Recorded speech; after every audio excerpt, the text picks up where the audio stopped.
Hello friends, welcome. Today நம்ம video என்னென்னா, நம்ம வீட்டில் கரண்ட் பில் கொஞ்சம் அதிகமாக வருது. அதனால் நம்ம சோலார் பேனல் போடலான்னு ஒரு ஐடியா பண்ணியிருந்தோம். ஆல்ரெடி இதை நம்ம அமேசானில் நான் ஆல்ரெடி பார்த்துருந்தேன். லூம் சோலார் தான் பெஸ்ட்டுன்ற மாதிரி ஆல்ரெடி நான் வாங்கியிருக்கேன். Loom solar 50 watts. இப்போ loom solar pack of 2 to 5 வாட்ஸில் 2 பேனல் ஆர்டர் பண்ணிட்டோம். 15,000ல். ப்ளஸ் லூம்னாஸ் இன்வெர்ட்டர் 1450ல் NXG ஆர்டர் பண்ணிட்டேன். அது ஒரு 9.5 வந்துச்சு. இது நம்ம 1000 வாட்ஸ் வரும் அந்த இன்வெர்ட்ரு.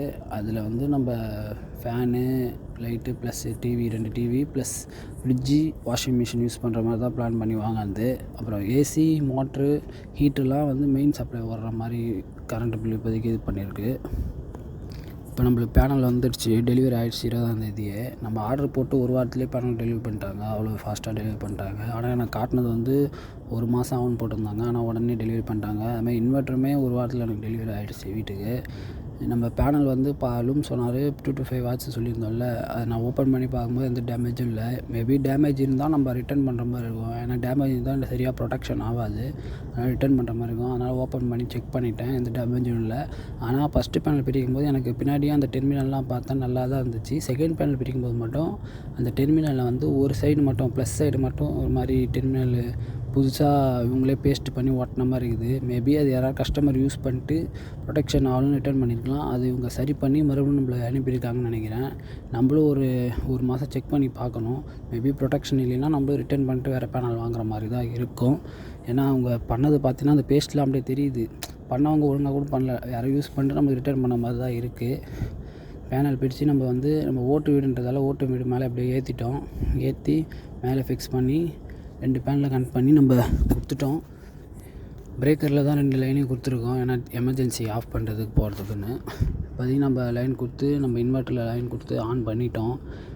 இந்த இன்வெர்ட்டர் டிஸ்பிளே மாடல்ன்றதால நம்மளுக்கு அந்த டிஸ்பிளேலேயே சோலார்லேருந்து எவ்வளோ கரண்ட்டு வருது, ப்ளஸ் எவ்வளோ வாட்ஸு எடுக்குது, ப்ளஸ் லோடு எவ்வளோ போகுது, அது மாதிரி ஆம்ப்ஸ் எவ்வளோ எடுக்குது, அந்த மாதிரி எல்லாமே இதில் காட்டுற பேட்டரியோட வோல்டேஜ் இந்த டிஸ்பிளே காட்டுறோம். இந்த டிஸ்பிளேக்கு தான் நம்மளுக்கு யூஸ்ஃபுல்லாக ஆகிடும். ஏன்னா கரெக்டாக சோலார் வேலை செய்யுதா, சோலார் ஆனில் இருக்குதா, ஆஃபில் இருக்குதா நம்மளுக்கு ஈஸியாக தெரிஞ்சிடும்.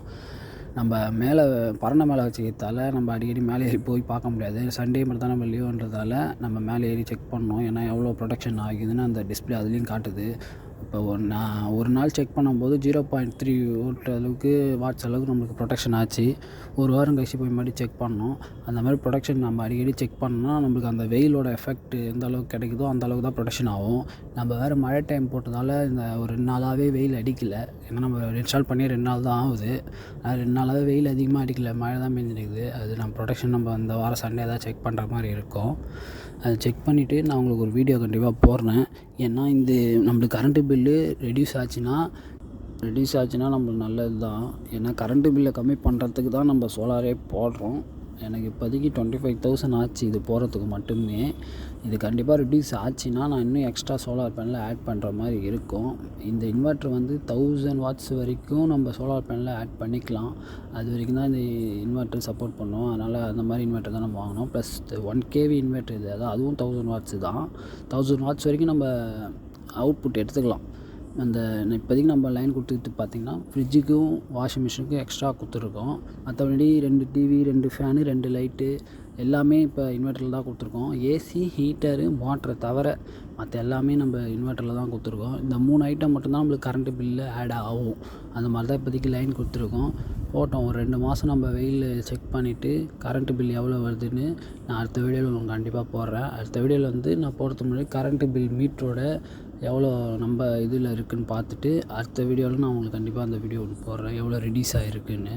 ஏன்னா இப்போதைக்கு எங்களுக்கு கரண்ட் பில் 2000 கிட்ட வருது ஒரு மாதத்துக்கு. இப்போ நம்ம சோலார் போட்டதால் ஒரு 500 ஆச்சு கம்மியாகுதுன்னு நம்ம செக் பண்ணி தான் பார்க்கணும். அப்படி கம்மி ஆகலை அப்படின்ற பட்சத்தில் நம்ம சோலார் பேனல் ஆட் பண்ணுற மாதிரி தான் இருக்கும். இப்போதைக்கு நம்ம 500 வாட்ஸ் வரைக்கும் தான் சோலார் பேனல் போட்டிருக்கோம்.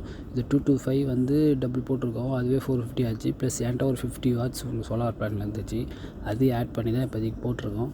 செக் பண்ணி பார்ப்போம். 2 மாதம் கழிச்சு நம்மளுக்கு ரெடியூஸ் ஆச்சுன்னா நான் கண்டிப்பாக உங்களுக்கு வீடியோ போடுறேன். அடுத்த வீடியோவில் பார்க்கலாம். Hello friends.